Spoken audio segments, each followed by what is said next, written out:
Juan Manuel, encantado de verte otra Un vez en el placer programa. enorme, Jorge, la verdad. Es un honor para mí estar contigo y con toda tu gente Y para hablar en todos estos años que tenemos en tu siglo sí, XXI.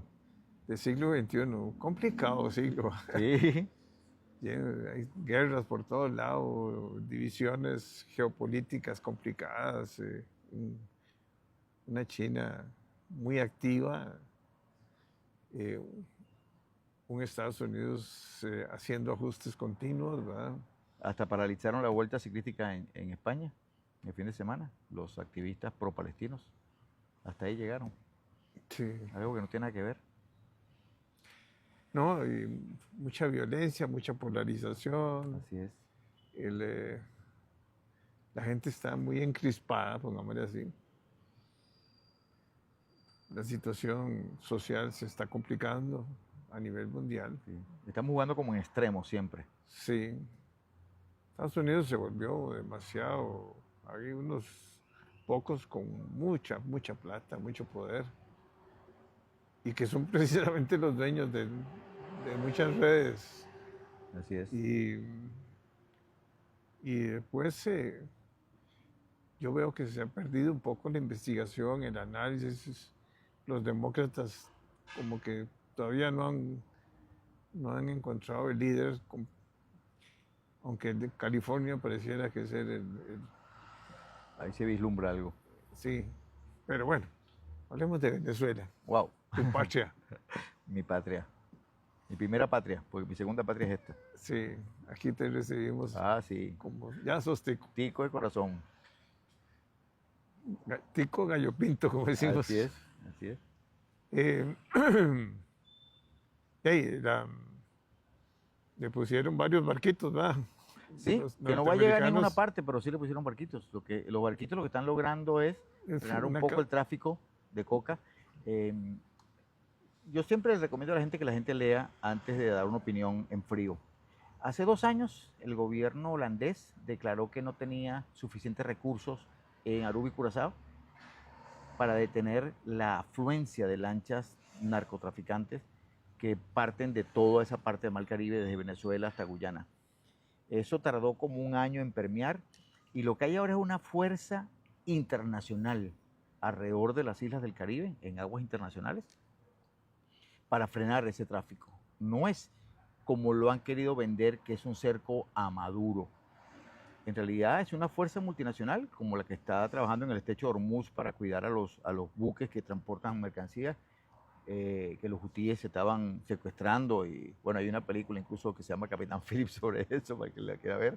Entonces, lo que está pasando ahora es eso, están frenando en parte el trasiego de coca a través de lanchas desde el Mar Caribe, pero va a pasar, yo creo que va a pasar lo mismo que pasó con cuando sacaron a Celaya, que las pistas desaparecieron por un tiempo y luego los carteles consiguieron una ruta nueva para transportar la coca. Hasta tanto no haya medidas más contundentes contra los capitales que se generan de ahí. Porque tú no puedes transportar droga si no tienes cómo pagarle a los tipos. Y no todos los transportistas de droga aceptan droga como pago. Aceptan una parte del pago de esa droga porque lo van a vender en su mercado, pero hay gran parte de eso viene en efectivo. Entonces, cuando tú tienes que atacar esa línea, y eso es un trabajo duro, profundo, las policías tienen que estar bien pagadas en todos los países donde se trafique, y por eso en Venezuela existe el Cartel de los Soles. El Cartel de los Soles, que comienza como una pareja del Tren de Aragua, que me extrañó que en la asamblea no metieran en la lista de terroristas al Tren de Aragua, en las dos mociones que se aprobaron. El Cartel de los Soles era un cartel de militares en Venezuela, militares activos en Venezuela, que protegía al Tren de Aragua. El Tren de Aragua era una banda que cometía sus delitos de la cárcel, desde una cárcel que estaba en Aragua, por eso se llamaba el Tren de Aragua, porque hicieron un tren, informalmente hablando, que controlaba 5 centros penitenciarios desde Tocuyito, que es una cárcel que estaba en Aragua, por eso se llamaba el Tren de Aragua. Y los militares comenzaron a apoyarlos, luego ahí descubrieron la beta del tráfico. En Venezuela no se cultiva coca, en Venezuela lo que se hace es que se almacena y se traslada. Sí, tienen Colombia la par, que es Tiene el Colombia la mayor par. productor. Exacto, entonces el cartel de los soles descubrió que podía cobrar muy bien por proteger al Tren de Aragua y a los narcos. Y eso fue creciendo en la época chavista de Hugo Chávez. Y luego con Maduro se terminaron de consolidar con un jefe principal que es Diosdado Cabello. ¿Okay? Entonces yo creo que mientras eso esté ahí, mientras Diosdado y su combo sigan ostentando el poder, yo creo que va a ser muy difícil que haya un cambio, por el mal de mi país de origen y por el mal del venezolano actual. Esta crisis lo que está haciendo, para el bien del régimen, es que le permite al régimen ahora utilizar la excusa de la invasión para crear las milicias. Entonces todo venezolano que se inscribe en las milicias le dan una bolsa extra de comida, pero entonces dejan de crear escuelas porque entonces todo el gasto se va al gasto armamentista que no tiene ningún control, se saltan los controles de la Contraloría porque todo es para defender a la patria y nadie va a invadir. Nadie va a invadir a Venezuela. Entonces se exacerba la figura de Hugo Chávez, volvieron a poner en todas las escuelas la figura del comandante y esto lo que hace es profundizar más la revolución. Es que ya no hay polarización en Venezuela.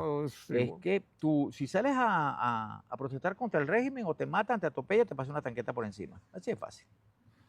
Es muy doloroso decirlo, hay que vivirlo para saber lo que eso significa. Entonces el régimen con acciones como esta, que no son acciones contundentes, porque son acciones paliativas, lo que va haciendo es que va profundizando el control del país, va eliminando la poca oposición que le queda, y así va caminando. Y ahí hay 10 años más fácil de régimen, pero fácil. Ese es y el apoyo de, bueno, Putin. Bueno, ellos tienen el apoyo de los iraníes, porque, los iraníes porque tienen las minas de litio que están en el sur, en Guyana, de donde se extrae litio, tienen el apoyo chino. Bien, porque hay muchos minerales. Porque además no tienen tierras raras, pero sí tienen mucho mineral, y además todavía le quedan como 3 años al contrato de petróleo futuro que se le vendió a China, y todo el armamento que le han comprado a Rusia, que se lo deben todavía, aparte de ese armamento, Rusia, todo el armamento que va como desechando se lo manda a estos países. Hace que tengan aliados que le van a permitir al régimen, no al pueblo, al régimen, sobrevivir un tiempo más. Entonces, yo no creo que tengamos en puerta una crisis para la salida. Es muy ingenuo, irresponsable y hasta inmaduro e inmoral pensar que el régimen se va a levantar una mañana y va a decir, me voy, ya no los quiero, aquí tienen la llave del baño, voy para Nicaragua, para Rusia o a Cuba. Olvídense, eso no pasa jamás. Primero se inmolan. Primero se hacen matar antes de que eso suceda. Y si tú matas a Maduro o a Diosdado, o a los dos, suponemos, porque alguien decía el otro día... Hay otro que tiene premio también. Sí, no, y en la cola tienes a Alex Saab y a un par más allá abajo. Si tú haces una operación muy quirúrgica y los matas a ellos, tratando de que estén todos juntos en el mismo sitio, el mismo día, y los matas a todos, la explosión social que había en Venezuela, tendríamos ahí un pequeño gueto de todos contra todos como por 5 o 6 años hasta que un militar tome el poder, limpie el país y pensar que ese militar se convierte en demócrata. Pero hay un cuerpo militar fuerte, o sea... Totalmente del régimen. Del régimen. Los que pasamos por la milicia, yo estudié en una escuela de formación militar en la FOFAC en aquel momento, que era para la Guardia Nacional. La formación militar que se daba cambió a medida que Chávez tomó el poder. Ya en este momento los generales activos fueron todos criados, estudiados y formados bajo el régimen chavista. O sea, ya vienen con todo el ADN. Son chavistas, tienen todo el ADN chavista. Chavistas. Tal cual. Mira, cuando mataron a Pérez, el inspector de la OIJ, hace como 4 años, y ya la gente ni habla de eso, ya ni los políticos venezolanos hablan de cuando mataron a Óscar Pérez. Cuando matan a Óscar Pérez, que era un inspector de una policía armada en Venezuela que se sublevó contra el régimen, a Óscar lo mata un comando del ejército venezolano.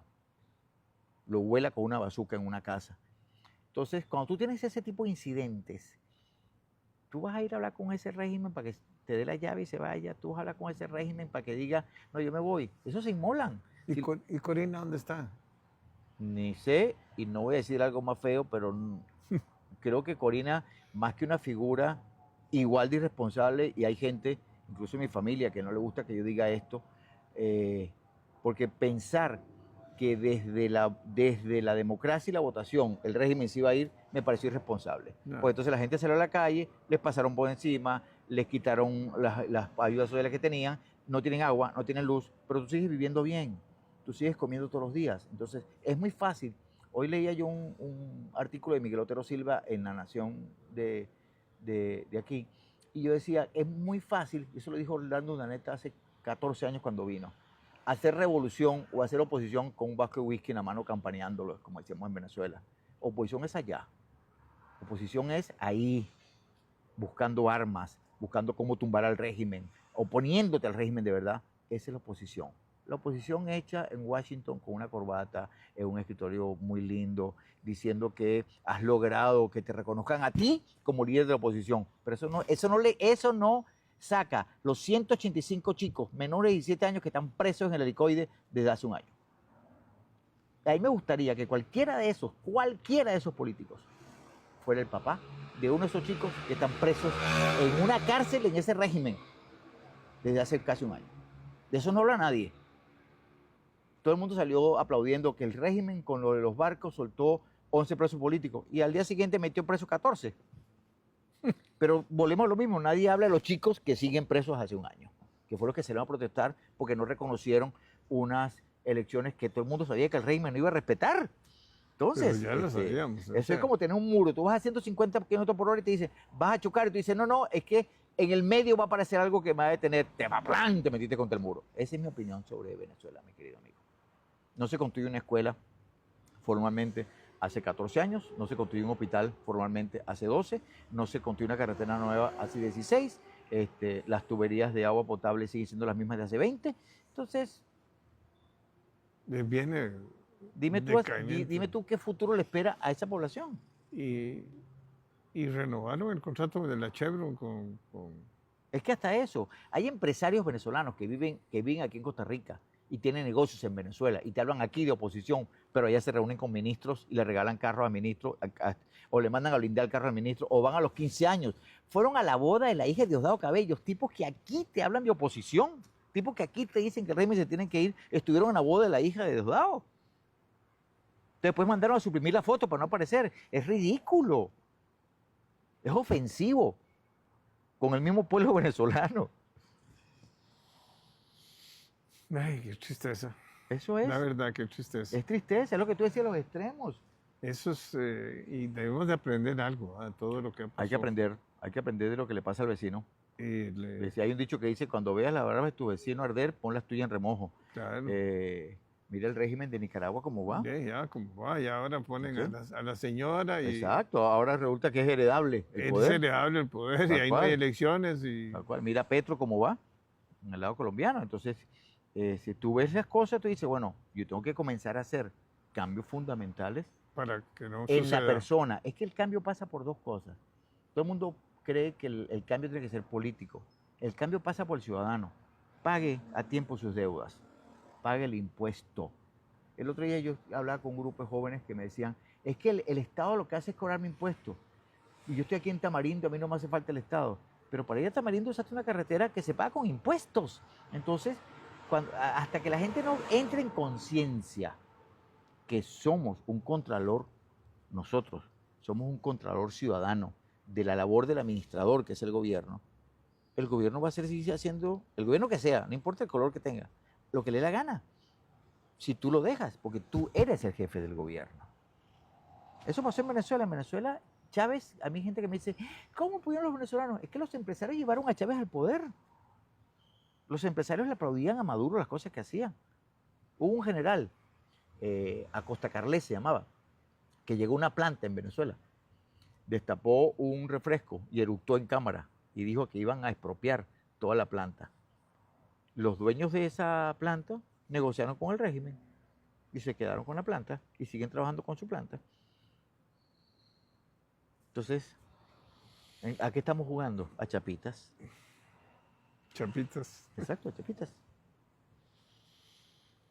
Y la situación social deteriorándose, la Claro. situación... La gente tiene que comer de alguna manera. Sí, lógicamente. Y ahí el hombre lo que hace es posiblemente apoyar a cambio de... Claro. Si tú vas a sacar el pasaporte y te dicen, para sacar ese pasaporte tienes que inscribirse en el partido. ¿Te inscribes en el partido? Claro. Pues si no tengo pasaporte, es que para sacar la cédula usted tiene que ir y ponerse una franela que diga viva Maduro. Me pongo la franela. Porque si no, ¿cómo hago? Para inscribir niñito en el colegio, usted tiene que firmar aquí que usted va a ser el nuevo guardián de la revolución en su cuadra. Aquí firmo. Y tengo que sobrevivir. Porque tengo que sobrevivir, porque además no hay otra alternativa, No hay nadie me da otra. otra alternativa. O si no, me guardan. Y encima, algo que yo siempre he dicho, el chofer de ese empresario que negoció con el régimen sabe que su jefe está negociando con el régimen. Entonces, ¿a él qué le queda? Va a salir él a oponerse a un régimen cuando su jefe, él sabe que su jefe está apoyando al régimen. Es inmoral esa parte del cuento. Y ese deterioro se está acelerando. Es que el régimen se está quedando cada vez con menos plata, con menos recursos. Ahora con la carrera armamentista que tienen, hicieron un desfile en estos días Y para cuesta sacar un montón de plata. toda la plata va ahí. La plata no va a llegar, entonces, porque además en el gasto armamentista no hay ningún control de gasto. Y el cartel de los soles, ahí es donde hace vida. Y tienen acuerdos, lógicamente, con los carteles colombianos. ¿Sí? Me imagino que el cartel de los soles, que es como una franquicia, igual que el Tren de Aragua, deben tener algunos convenios de no agresión o de alianzas estratégicas. Alianzas estratégicas. Exacto. Para poder trabajar en conjunto. Pero entonces ya no van a salir por el Atlántico. Van por el Caribe. El Caribe, perdón. Mira, alguna ruta van a conseguir. Sí. Esos. Tú no puedes almacenar droga y plata eternamente. ¿Ok? Alguna ruta van a conseguir o harán algún arreglo con algo, y yo no creo que el gobierno de Estados Unidos pueda mantener 5 buques en alta mar por más de 8 meses. Así que en 8 meses ya veremos qué pasa. Si yo me he puesto yo soy mucho de hacer como una trazabilidad. ¿Cuánto cuesta mantener ese equipo en alta mar vis a vis los resultados? Entonces empiezo políticamente también eso tiene un peso. Un precio. Tiene un peso. Entonces yo empiezo a medirlo y bueno, ya veremos en 8 meses. De los 8 meses que yo calculé, ya pasaron 2, quedan 6. En 6 meses veremos si la flota sigue ahí o qué más pasó. O si la flota se convirtió en 2 destructores y un helicóptero, o what happened, o qué pasa. Ese es mi triste, porque me duele en el alma que eso pase con mi país de origen. Pero por eso me vine. Dios me permitió salir de Venezuela en un momento crucial de mi vida para no pasar las amarguras que se están viviendo en mi país en este momento. Y ahí viene mi pasión. Ojalá que cuidemos esta sí, pacha tan importante. Esta plata yo la cuido con un cuchillo en la boca. Claro. Muchas gracias. No, gracias a ti. Y disculpa la pasión y disculpen todo lo apasionado que soy, pero es un tema que hay que ponerle cuidado. Y que tenemos que aprender. Hay que aprender de lo que pasa. El abecedario. Así es. Gracias. Muchas gracias.